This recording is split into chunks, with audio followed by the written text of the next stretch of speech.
Hello everyone, my name is Chanella and I'm here with Brooke and Kafui and we are the mess tent. And today we will be baking a traditional rationed chocolate victory cake. Hey! And we'll also be talking about World War II while we're doing it. Yeah. Yay! That's the plan. Pray for us. Yeah, we need it. And on to the video. You keep doing that. What do we have this time? Oh my gosh. Lord help us. Okay. For this simple ration cake, you will need a bunch of stuff. Yay. Don't worry about that. Okay, including chocolate. So, we're gonna start now.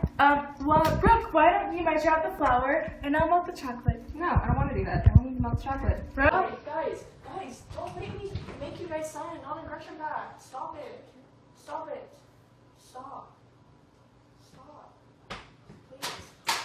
Pick it up. That recipe. Pick it up.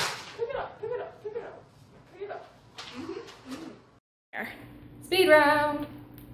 Invasion of Poland is the event of September 1st, 1939, which triggered the start of World War II. Panzer Division was a massive tank formation used to attack Germany and military forces.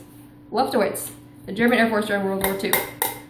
Magnet Line, heavy French fortification of the French and German borders at the beginning of World War II. Dundreck, coastal area of French where Germans cornered French and the British troops in 1940. Operation Demilitarization is the place under a civil instant instead of the military control. Democratization, this process of creating government elected by the people. Speaking of Aryans, Hitler wanted to create a superior race with just them, and they were consisted of blonde hair and blue-eyed people, which is none of us, so we would all die. What? Yeah, he set in motion a plan called the Final Solution to exterminate Jews. I will show you how that works with eggs. Guys, why does the egg have a mustache? Meet Adolf Hitler. We are going to use him to represent how he used genocide against the Jews during the Holocaust. See? Ready? I'm ready. So, this is Adolf Hitler. Mm-hmm. We're going to use him to represent how he used genocide to kill off the Jews during the Holocaust. Okay. So, go ahead and off to you. Okay. So hypothetically, when you crack Adolf Hitler, on the inside, the yolk and the egg whites are the Jews, and Kafui's spoon is the concentration camps.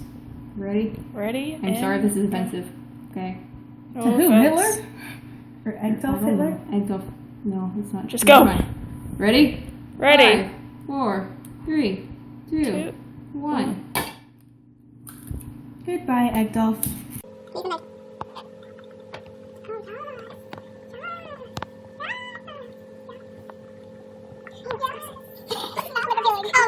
Basically, the mess tent is where all the soldiers would go to eat and converse, and basically it was really portable, so it was like you could move it around every single time they had to move to a new place, which was really nice for them. Hello everyone, I'm here with you, and we're going to do this thing that I'm going to call the lightning round, and I'm going to base it off the Blitzkrieg, which was a swift and sudden motion of military forces used by the Germans. They called it a lightning war, so this is how I got the name lightning round. Hey. And Also because the phrase lightning round has never been used before. Ever. yes, it has. I know, it's sarcasm. Stop interrupting me. I'm sorry I can't help it. So, the first thing we're going to do is we're going to be talking about the battles. Battles are cool. And the first battle that we have is the Battle of the Coral Sea, which was the naval conflict in May in 1942 that involved the use of aircraft carriers, and it stopped the Japanese expansion towards Australia. And our second one is Battle of Midway, which was the turning point of the war in Asia on June 4th. And the U.S. used planes, and they took down for attacking Japanese aircraft carriers, and the U.S. defeated the Japanese Navy and established naval superiority in the Pacific. And then the next battle we have is the Battle of Guadalcanal, which was the first time the U.S. defeated Japan on land versus on water. And the victory given to the U.S. Gave us control of the supply lines of Australia and New Zealand. Our next battle was the Battle of Stalingrad, which was from 1942 to 1943, and in which the German forces were defeated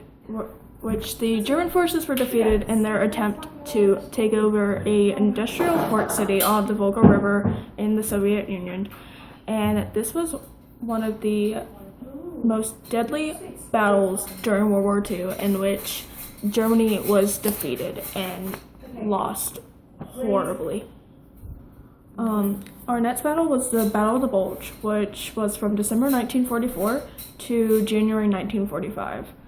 And after recapturing France, the Allies began to advance along Germany. Germany made a huge counterattack in Belgium and in Luxembourg, which pushed a 30-mile bulge into the Allied lines.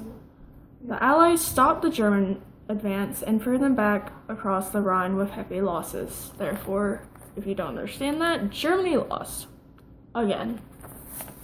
And if we're talking about battles, I should probably mention the Nuremberg, which was a series of court proceedings held in Nuremberg, Germany after World War II, in which the Nazi leaders were tried for aggression, violations of the rules of war, and crimes against humanity. While everyone else is doing their thing, since I'm not doing anything with that part, I'm going to have a speed round of all the famous people during World War II. Well, most of them. So first we have Charles de Gaulle, who was the head of the Free French government, which was the government of exile. And then you have Winston Churchill, who was the Prime Minister of Great Britain, and he encouraged the British to stand up against Germany during the war. And then you have Douglas MacArthur, who was the Supreme Allied Commander of the Pacific Theater of World War II, and he later accepted the Japanese surrender onto the USS Missouri. And then you have General Erwin Rommel, who was the best German tank commander, the leader of the German land war effort in North Africa, and later in Western Europe. He was linked to the plot assassination of Hitler, in which, when the German government found out, they gave him the chances of suicide, a state funeral, or public trial. And he ended up taking poison instead and killing himself before they killed him. How fascinating! Okay. Hello everyone, I'm back here with another lightning round. And today, right now, it's just going to be a mixture of random words. Let's go. And so we have Pearl Harbor, which was home to the U.S. naval fleet in Hawaii that was attacked by the Japanese on December 7, 1941, and it triggered the U.S. entry into World War II. We have General Bernard Montgomery, who was the British commander in the North African campaign and the Battle of El Alamein during World War II. We also have internment camps, which was the imprisonment of the Japanese Americans during World War II because they were considered a threat to the U.S. after the attack on Pearl Harbor. 31,275 people were wrongly considered enemy aliens, which is also known as foreigners. Most American citizens of most were American citizens of Japanese descent. Next, we have kamikaze, which was the Japanese suicide planes who loaded their planes with explosives and crashed into American ships. And this demonstrated that the Japanese never surrendered, which they did end up doing. They did end up doing later on, but that's a different story. Another one is atomic bombs, which one of them was dropped on Hiroshima, which is in Japan, on August 6th, and another one on Nagasaki, also in Japan, on August 9th in 1945, which brought a conclusion to World War II and prevented an Allied invasion on Japan. We have demilitarization, which was to place under civil instead of military control. And that was our last lightning round. And back to the kitchen. Incoming transmission from Flower Child, the spy. I am a fifth columnist, which is a spy that aided Germany in the conquest of Norway. I can't. Operation Torch, which is codename for the Allied invasion of North Africa in 1942 to secure vital oil supply lines. I don't know why that mattered, but it does.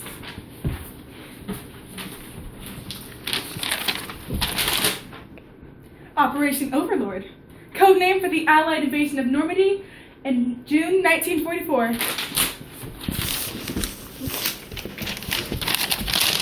D-Day. Led by Eisenhower, and over 150,000 troops stormed the beaches at Normandy and began the process of retaking France. Flower Child, the spy, out. Doo-doo.